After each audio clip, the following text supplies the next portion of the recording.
Mercredi 4 mai 2016, bonsoir à toutes et à tous et bienvenue dans cette session d'information sur la télévision Labari. Débutons par ce communiqué de presse de la conférence des barreaux des États membres de l'OHADA. L'OHADA, c'est l'Organisation pour l'harmonisation du droit des affaires en Afrique. Le communiqué est ainsi libellé.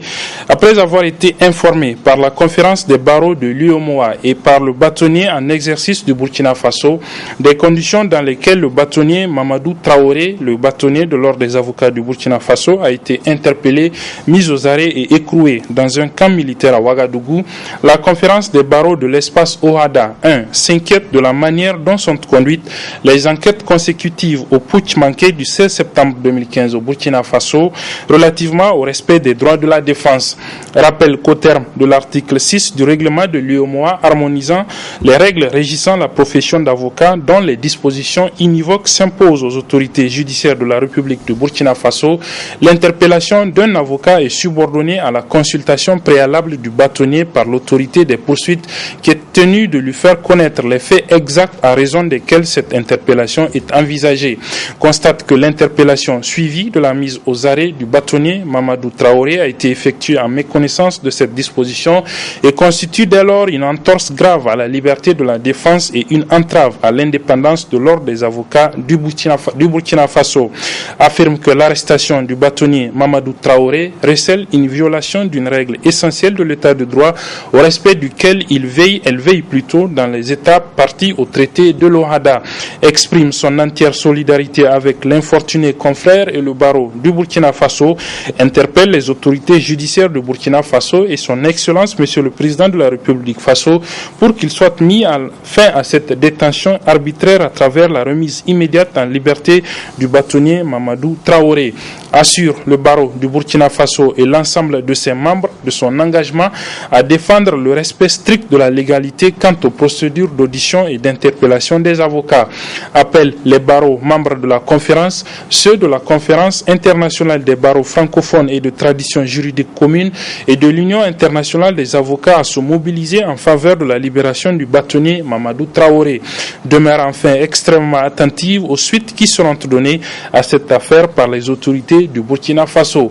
Signé Daouda Samna, président de la conférence des barreaux des États membres de l'OHADA, par ailleurs bâtonnier de l'Ordre des avocats du Niger. La situation sociopolitique de notre pays au lendemain des élections législatives et présidentielles premier et deuxième tour au centre cet après-midi d'une déclaration au siège du SNAD du cadre d'action pour la démocratie et les droits de l'homme. Une situation sociopolitique qui a été passée au peigne fin et qui nous est résumée ici par nos reporters Halidou Bourema et Ousmane Sidikou. Le cadre d'action pour la démocratie et les droits de l'homme par cette sortie médiatique ratisse large et n'y va pas par le dos de la cuillère. Au pouvoir, opposition et société civile en ont eu pour leur grade car égratigné au passage. Une situation tellement peinte en noir par le cadre qui préconise une révolution démocratique et populaire. Cette révolution vise la refonte de la gouvernance politique et administrative. Respect de la volonté du peuple, la définition d'une démocratie plus directe, éloignée des affres de la particratie actuelle, le toilettage de la constitution nigérienne et l'instauration d'une réelle séparation des pouvoirs, mettre fin à la subordination du parquet à l'exécutif, par exemple, le fédéralisme comme système de gestion administrative et territoriale du Niger, la réduction du train de vie de l'État. Une gouvernance socio-économique visant la satisfaction des besoins des populations et sacrant les biens publics. La lutte absolue contre les détournements des deniers publics, la tenue d'une enquête nationale sur les propriétés mobilières et immobilières et leur imposition effective. La lutte contre le blanchiment d'argent et l'enrichissement illicite. La mise en place d'un service public consacrant la gratuité des soins primaires à tous les Nigériens. La réelle gratuité de l'école. La nationalisation de certaines entreprises, l'accès et la gratuité de l'eau à tous les Nigériens, la réduction des prix des hydrocarbures. Révolution à laquelle d'ailleurs seront corrélées d'autres actions. Les pistes que nous venons de proposer ne sont pas exhaustives. Des ateliers participatifs que nous organiserons localement permettront de les enrichir et ensemble nous définirons les stratégies pour solutionner ces maux auxquels nous sommes confrontés. La démarche est donc inclusive et populaire. Pour ce combat, aucun sacrifice n'est de trop. Nous entendons le mener avec vous. Nous le mènerons dans le respect de la loi et de la légalité. L'objectif étant de l'échanger et d'en promouvoir celle plus respectueuse de l'intérêt général et du bien-être de chaque Nigérien. Par une telle déclaration, c'est une radioscopie sans complaisance de la situation sociopolitique faite par le cadre, qui en appelle à un véritable éveil des consciences. La structure des élèves et étudiants de l'École nationale d'administration et de la magistrature suspend sa participation au sein de l'UEPTN. L'UEPTN, c'est l'union des étudiants et élèves des instituts écoles professionnelles et techniques de Niamey. La raison des risques ont opposé le 29 avril dernier des membres de la structure des élèves et étudiants de l'ENAM à ceux de l'UEPTN. Cela a été notifié ce matin au cours d'un point de presse résumé ici pour nous par Chebou Guisso et Adamou Soumana. Par cette sortie médiatique, les militants de l'Union des élèves de l'École nationale de l'administration et de la magistrature tiennent à informer l'opinion publique nationale sur certains faits ayant marqué la vie de leur structure. En effet, il y a moins d'une semaine de cela, des membres du bureau de la dite association ont été l'objet d'une agression physique de la part d'un groupe d'individus membres de l'IEPTN. Une situation qui a amené le bureau de l'IENAM à porter plainte contre les auteurs de l'acte. Le 29, les membres du bureau, 4 membres du bureau s'étaient présentés au CCFN. Pas de l'intention en tout cas d'aller faire le jeu, mais de l'intention de demander aux camarades qui vont aller là-bas pour soutenir l'école de bien vouloir entrer chez eux. À leur grande surprise, des individus les intiment l'ordre de bien vouloir quitter les locaux de CCFN. Et face au refus de nos camarades, qui en notre sens est tout à fait justifié, ils ont en tout cas employé des méthodes draconiennes. Ils les ont fait sortir manu militari avec des coups, plus de 10 gaillards sur une seule personne. Plus de 10 gaillards, plus de 20 ont tabassé notre secrétaire général. Il a été admis aux urgences, maintenant ça va quand même admis. Nous, d'abord, nous condamnons cet acte qui est barbare. À notre sens, il est barbare. Et nous avons d'ores et déjà porté plainte, en tout cas contre la personne de Kabir Dawanzam et Nassir Moukela. L'appartenance à une structure syndicale n'étant pas obligatoire, les élèves de l'ENAM ont unanimement décidé de la suspension de leur participation au sein de l'Union des écoles et instituts professionnels et techniques du Niger. Par ces points de presse, nous affirmons en tout cas la suspension de notre participation à toutes les activités de l'IPTN. Aucune activité ne peut désormais nous lier à cette structure. Parce que nous disons un bon collaborateur. En tout cas, il y a des manières de régler des litiges. Mais pas jusqu'à vouloir utiliser la force physique. Parce que nous sommes convaincus que le plus fort n'est jamais assez fort pour être toujours le maître. S'il ne transforme sa force en droit et l'obéissance en devoir, disait Rousseau. Le bureau de l'UENAM demande ainsi à l'ensemble de ses militants à rester vigilants et à apporter leur soutien sans faille dans l'exécution de toutes les décisions issues de la présente rencontre. Aussi, le bureau prend à témoin l'opinion publique tout en interpellant les autorités compétentes, en l'occurrence la primature, pour prendre des mesures idoines visant à sécuriser l'école et ses élèves et que plus jamais ce genre d'actes ne se reproduise point. Les 3 nouveaux membres du Conseil national de régulation des télécommunications et de la Poste ont prêté serment ce matin à la Cour d'appel de Niamey, une cérémonie de prestation de serment qui s'est déroulée en présence du ministre en charge des Postes et de l'économie numérique, Yaouza Sadissou Madobi. Le résumé de la cérémonie avec nos reporters Aboubakar Souley et Hassan Saleh Mustafa. Ils sont 3 nouveaux membres de l'Agence de régulation des télécommunications et de la Poste ARTP, récemment nommé à prêter serment ce mercredi. Il s'agit de Mme Betty Aïchatou Oumani, Boubacar Sabo et Morou Moussa Hassan. Je le jure. Je le jure. La prestation du serment, un acte constitutionnel loin d'être une simple formalité, a indiqué le président de la Cour d'appel de Niamey. Aujourd'hui, votre rôle est primordial parce que le secteur de la télécommunication est occupé en grande partie par des opérateurs de la téléphonie cellulaire que nous connaissons et que nous nous plaignons en tant que citoyens chaque jour d'un certain nombre de irrégularités qui sont commises dans les tarifications, etc. Et votre rôle est de veiller à ce que effectivement les services qui sont proposés soient effectivement rendus également aux usagers. Donc c'est une tâche qui est lourde. Vous êtes doté d'instruments de contrôle, notamment des machines, donc qui vont vous permettre de jouer ce rôle. Hashim Shinkafa de l'ARTP revient sur l'importance de cette cérémonie pour l'agence. Pour permettre à l'institution donc de fonctionner, 3 membres ont été nommés récemment pour remplacer les 3 membres sortants. Et donc la loi 2012, la 70-2012 dit que, en son article 53, avant de rentrer en fonction, les membres du CNRTP, plus une certaine catégorie du personnel, doivent prêter serment. Les membres du CNRTP ont pour rôle de réguler un secteur très important qui est celui des télécommunications et de la poste. Ce sont ces membres-là qui appliquent les dispositions de cette loi dont je vous fais allusion, la loi donc 70-72. Le Conseil national de régulation des marchés publics compte 16 membres issus des différentes structures. L'administration publique, le secteur privé, la société civile, l'ARTP et l'ARSE, l'Agence de régulation du secteur de l'énergie. Zoom sur les clubs d'écoute Dimitra du Niger. C'est le thème d'une rencontre qui regroupe depuis ce matin à Niamey les responsables du projet Dimitra de la FAO et les représentants des différents clubs d'écoute Dimitra de notre pays. L'activité s'est déroulée à l'hôtel Terminus de Niamey. Suivant le résumé de l'ouverture.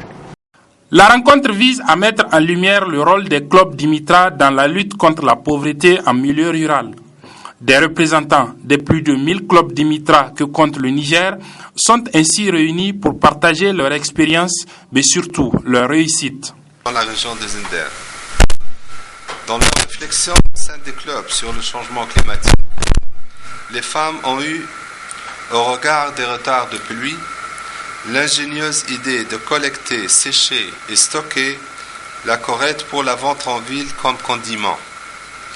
Le prix de vente permet d'atténuer le manque à gagner dû à la faible production de mil face à une pluviométrie capricieuse.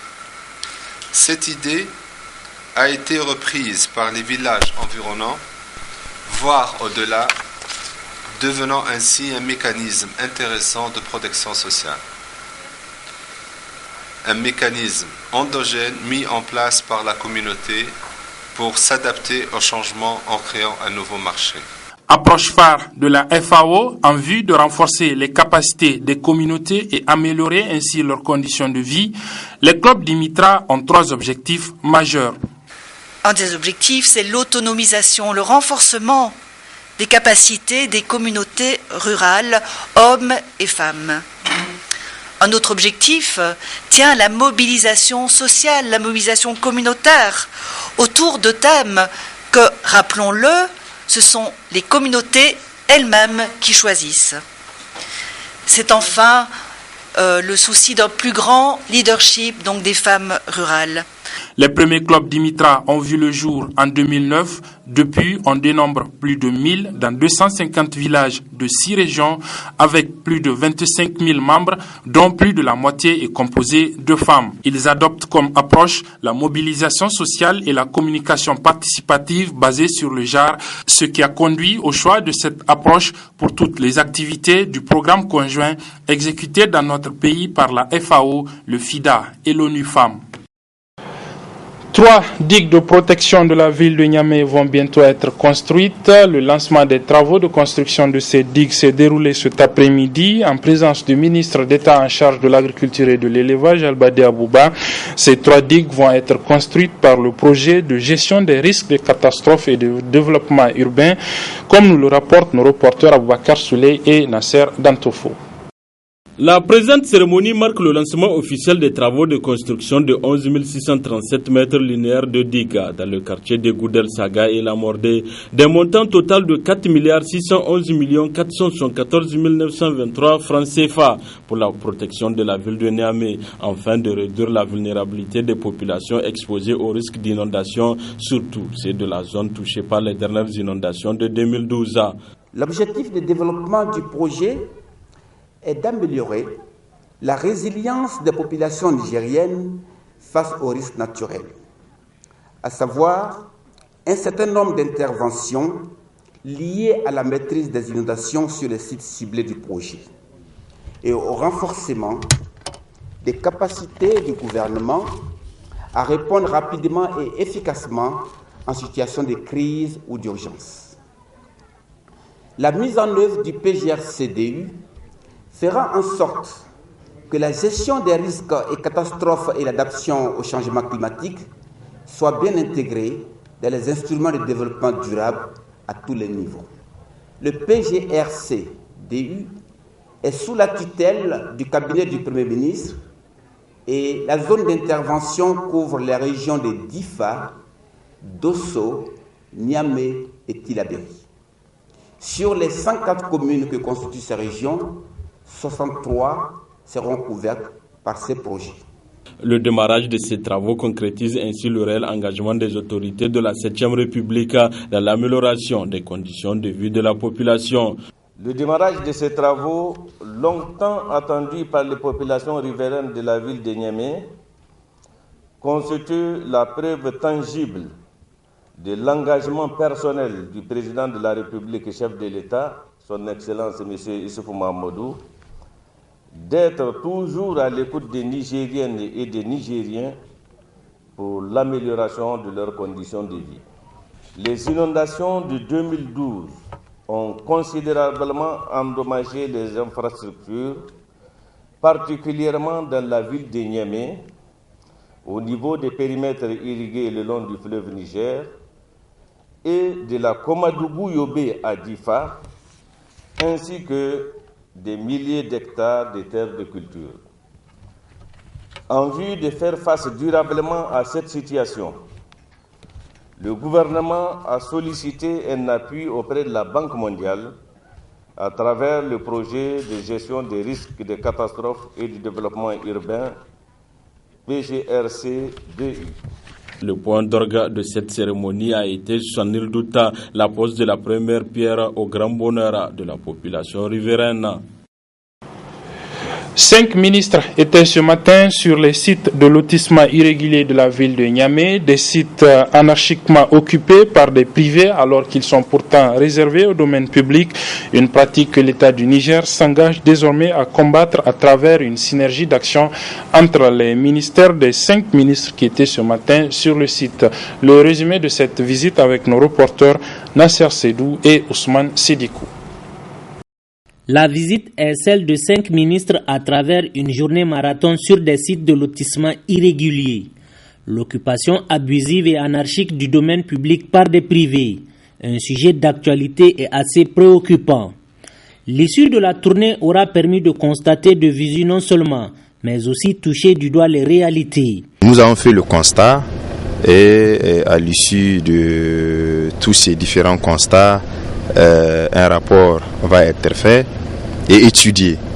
Ce qu'il faut surtout retenir, et nous allons mettre fin au désordre et à l'anarchie qui a caractérisé les affaires foncières, domaniales et cadastrales de 2004 à aujourd'hui, parce que ça compromet toutes les politiques de l'État en matière même d'urbanisation, toutes les politiques de l'État sur le foncier. Et vous savez, l'insécurité foncière, c'est aussi une insécurité économique et même sociale. Trop de cafouillis dans le domaine, mais l'État entend désormais restaurer toute son autorité pour l'assainir et le réglementer. Le président de la République est déterminé à garantir et à asseoir une politique domaniale et cadastrale claire dans notre pays, pour notre sécurité et pour la sécurité des générations à venir.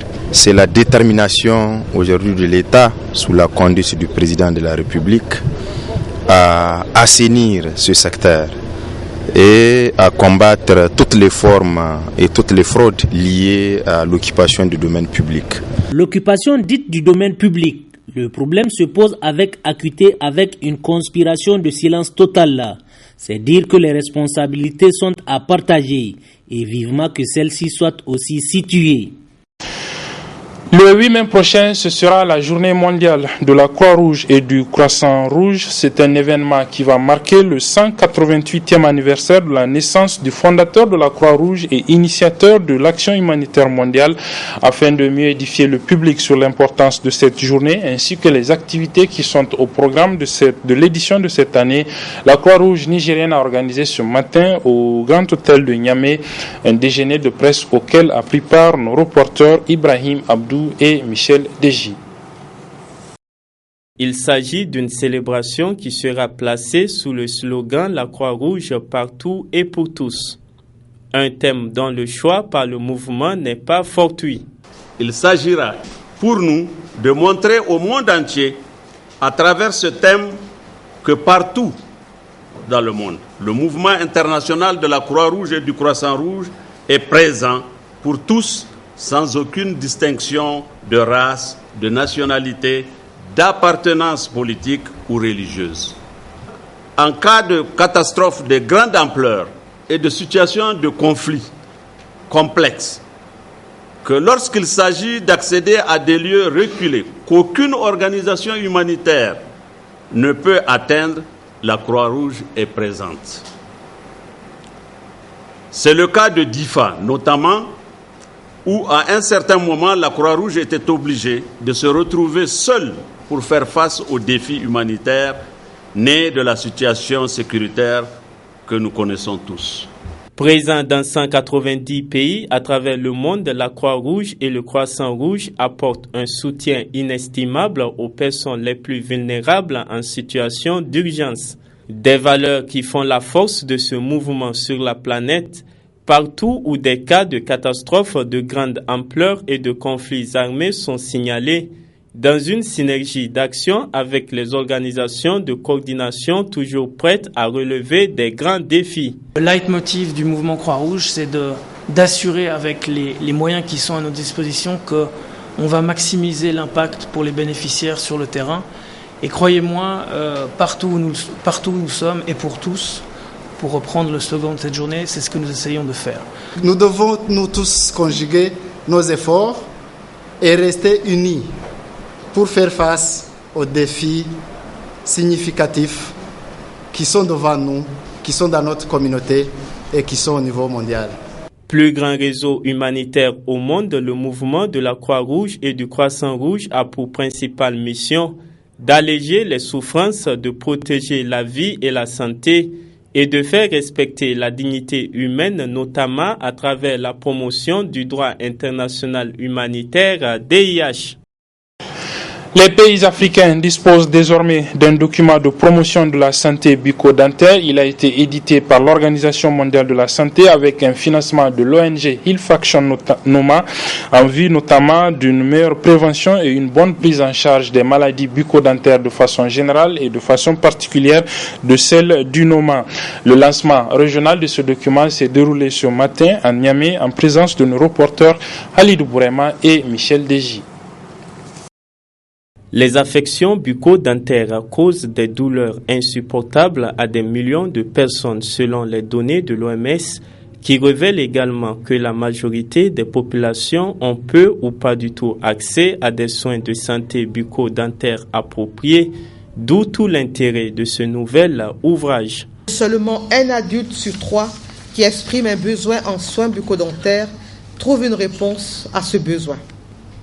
Or, la consommation excessive d'alcool, de sucre et l'usage du tabac sous différentes formes représentent des facteurs de risque communs aux maladies bucco-dentaires et aux autres maladies non transmissibles. Au regard de tout ce qui précède, je ne peux que me réjouir du lancement, en ce jour 4 mai, des manuels de référence pour la promotion de la santé bucco-dentaire en Afrique. il me plaît de noter que l'ouvrage met clairement l'accent sur la prévention et la prise en charge des maladies bucco-dentaires dans le Noma, cette maladie de l'extrême pauvreté longtemps cachée et négligée. Ce manuel souligne le fait qu'améliorer la santé bucco-dentaire fait partie intégrante d'un ensemble d'interventions essentielles au niveau des soins de santé primaires. Il présente également les justifications principales à la mise en œuvre d'initiatives de santé dans les écoles et auprès des communautés et recommande l'intégration d'une série d'activités à ces différents niveaux. Un nouveau document qui vient à point nommé et qui contribuera à renforcer les actions du programme national de lutte contre les maladies bucco-dentaires et le Noma au Niger, a indiqué le ministre en charge de la santé publique. Le manuel Promouvoir la santé bucco-dentaire en Afrique, élaboré par l'OMS avec le soutien de la fondation Noma, est un outil de référence à la fois opérationnel et pédagogique mis à la disposition des responsables politiques et des professionnels de la santé. J'invite donc les chirurgiens, dentistes, médecins, infirmiers, mais aussi les acteurs du secteur éducatif et les acteurs communautaires à s'en approprier, car il constitue sans doute un progrès vers l'atteinte des objectifs liés à la promotion de la santé bucco-dentaire et l'éradication du Noma. Disponible en version française et anglaise, l'ouvrage intitulé « Promouvoir la santé bucco-dentaire en Afrique » est un livre qui propose des interventions ayant fait leurs preuves qui sont abordables et réalisables pour faire face aux besoins quotidiens des populations africaines en matière de santé bucco-dentaire.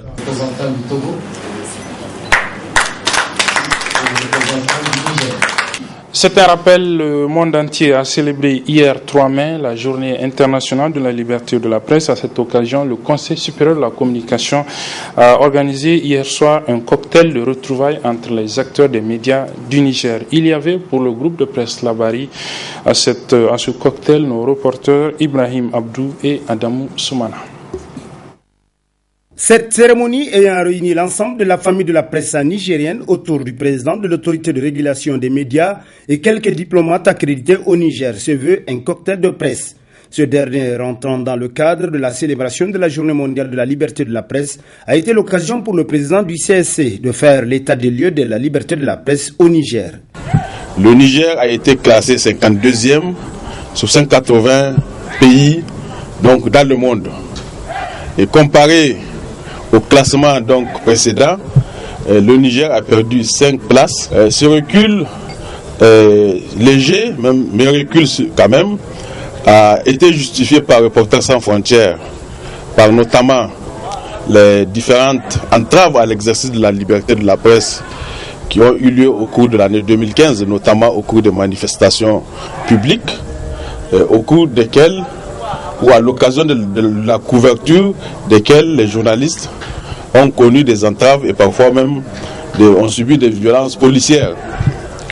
Ce recul s'explique également, selon Reporters sans frontières, par un certain nombre d'interpellations suivies donc de gardes à vue dont les journalistes ont été l'objet au cours de 2015 et enfin par les entraves donc à l'accès à certains médias notamment sociaux, au cours ou à l'approche des élections. Abdourahmane Ousmane de rassurer l'assistance que des pistes de solutions sont en passe d'être trouvées pour améliorer le cadre de travail des hommes des médias. Il y a des mesures structurelles à prendre en vue de faire progresser le Niger dans le classement, surtout en lien avec le thème de cette année, à savoir l'accès à l'information et aux libertés fondamentales, c'est votre droit. C'est pourquoi j'invite à cette occasion l'ensemble des organisations socio-professionnelles des médias, le ministère de la Communication, la Commission nationale des droits de l'homme, avec l'appui des partenaires techniques et financiers du Niger, pour que tous ensemble nous puissions conjuguer nos efforts afin que la mise en œuvre effective de la charte portant accès à l'information et aux documents administratifs soit une réalité dans notre pays. Ces hommes et femmes se sont ensuite retrouvés autour d'un pot pour finir la soirée en beauté. L'opérateur de téléphonie mobile Orange Niger, vous vous rappelez, a lancé récemment un jeu concours dénommé Million INA, mon million si vous voulez, pour récompenser ses meilleurs clients qui consomment le plus de crédit. Ce matin, il a été procédé au siège de la société au deuxième tirage au sort de ce jeu concours. Le résumé de ce tirage au sort avec nos reporters Chebou Guisso et Ali Cissé Ibrahim. Orange Niger, dans sa vision d'être toujours proche de ses clients, organise le jeu Million INA qui permet aux candidats retenus de gagner chaque semaine 1 million de crédits et un ticket pour un concert qui aura lieu le 21 mai prochain. Maître Hamani Soumaïla, huissier de justice, rappelle le principe du jeu. Le concept du jeu est le suivant. Il s'agit du moins pour les clients d'Orange Niger d'adhérer au jeu en faisant le dièse 127 dièse option 4, et chaque semaine il y a un tirage qui est organisé et les gagnants ou bien le gagnant est parmi les clients qui auraient augmenté leur consommation de 30% par rapport donc à la semaine précédente. Ça veut dire quoi? Ça veut dire qu'aujourd'hui, ceux qui sont éligibles, ce sont donc les clients Orange Niger qui, sur leur consommation de la semaine passée, ont augmenté de 30% en consommation. Et parmi ces éligibles, on va tirer un qui va gagner le million. Et il y aura d'autres qui vont avoir donc des tickets pour participer au concert. Il s'agit donc de 5650 tickets qui ont été distribués, et aujourd'hui le jeu a 80 261 éligibles. Ainsi, pour le deuxième tirage qui a été fait ce matin, c'est le numéro 80 26 appartenant à Abourazak Saleh, commerçant de son état et se trouvant à Baleyara, qui a été l'heureux élu. Il est à noter que le jeu Million INA, initié par Orange Niger, se poursuivra encore sur plusieurs semaines. C'est la fin de cette édition, mesdames, messieurs. Merci de l'avoir suivi. Merci également aux équipes techniques et rédactionnelles qui m'ont aidé à vous la présenter. Les programmes se poursuivent sur la télévision Labari.